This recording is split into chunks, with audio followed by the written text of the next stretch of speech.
September 1666, a normal night in the busy streets of London, but in just a few hours the city would be swallowed by fire, leaving destruction so massive that it changed London forever.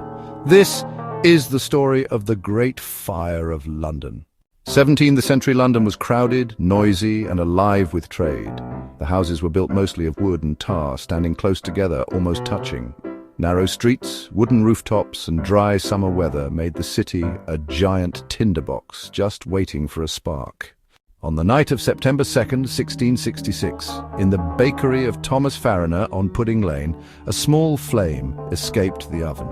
At first, it seemed like nothing, but within minutes the fire spread from house to house. The wind was strong, the air was dry, and London was about to burn. For 4 long days, the fire raged out of control. Families ran with whatever they could carry.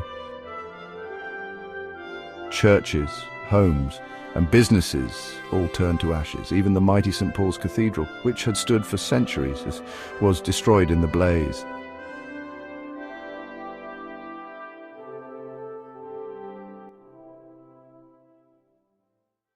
When the flames finally died down on September 6th, London lay in ruins. Over 13,000 houses were destroyed, along with 87 churches and countless shops and businesses. Yet, surprisingly, only a small number of deaths were recorded. From the ashes came rebirth. The city was rebuilt with stone and brick, making it safer from fire. Streets were widened, and London slowly transformed into the great city we know today.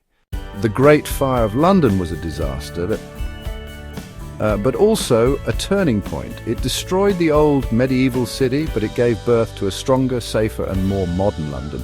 If you enjoyed this story from history, make sure to like, subscribe, and share. And tell me in the comments, which historical event should I cover next?